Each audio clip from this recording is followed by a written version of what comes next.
Dr. Carol Abel-Lewis, director and associate professor at Texas Southern University's Center in Transportation Studies, worked at Metro from 1976 to 1992, first as a planner, then director of planning.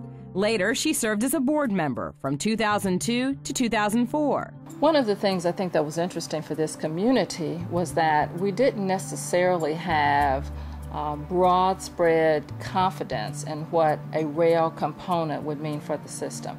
And so that was one of the things that we had to do, was to make sure that people understood that rail as a component of the full system would add so much. It would cause people's travel times to decrease.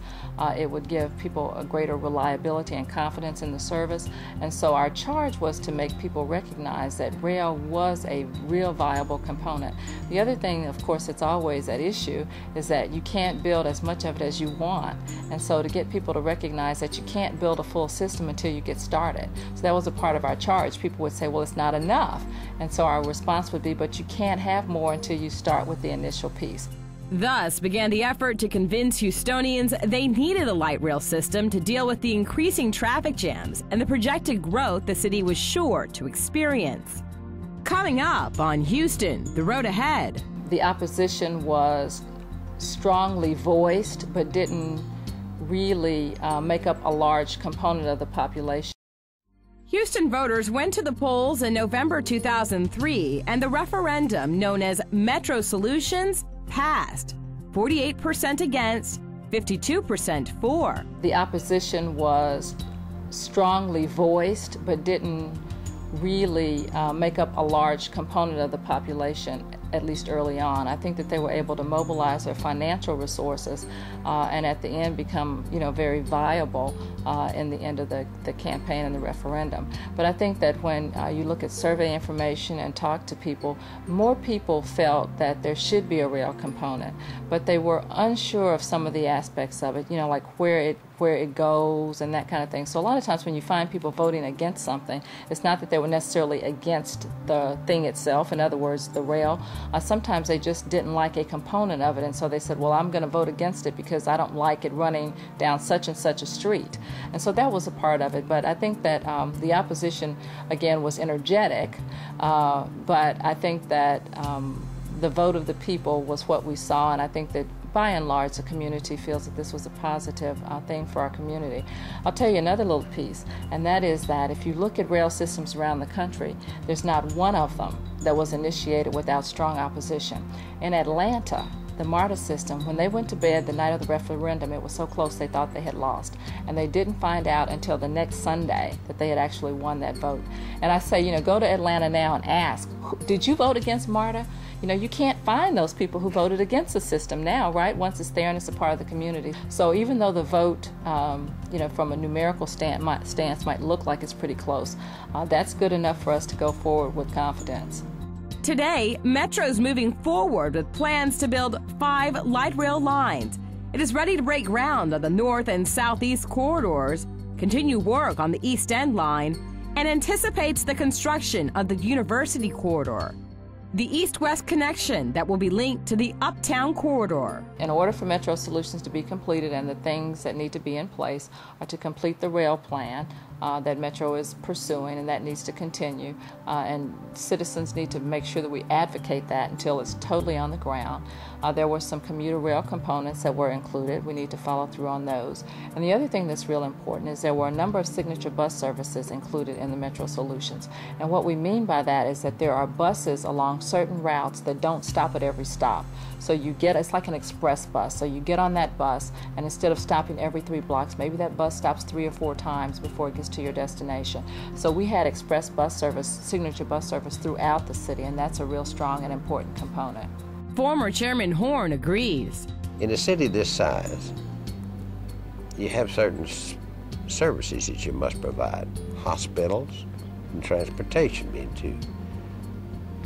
And if you don't have a good transportation system, the city won't function.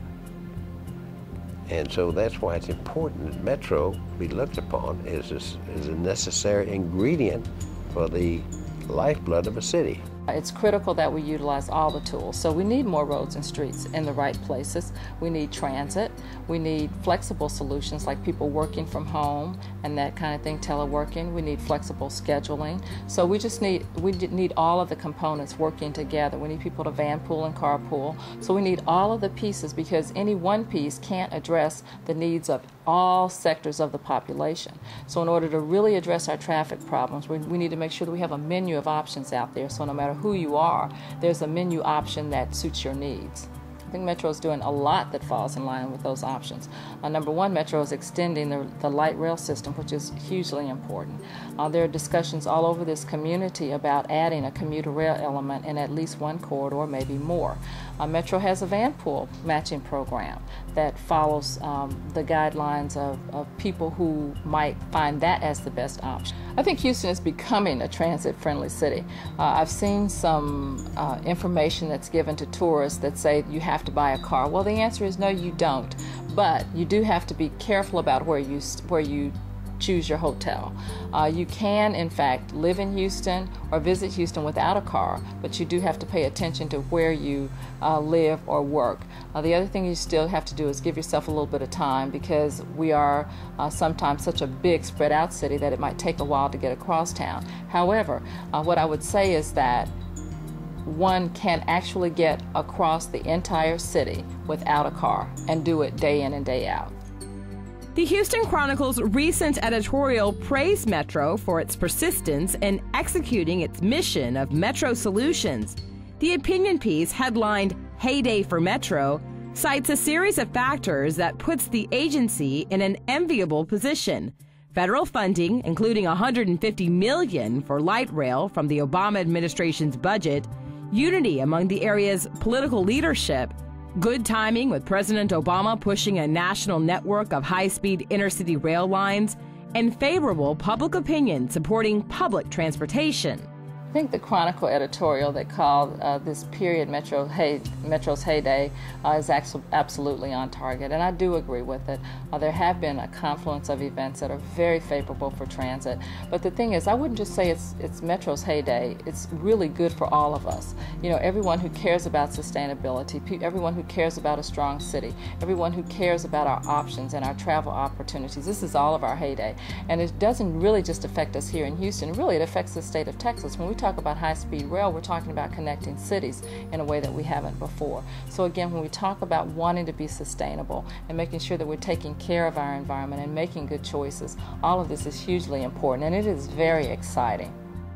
If you build a rail system, the development will take place where the stops are, not along that artery, but where the stops. And therefore, if you want to dictate the development of a city, you put your rail down. The developer knows that's permanent, that's where I'm going to go, that's where I'll build, which would keep it also from spreading out and causing sprawl into the suburb.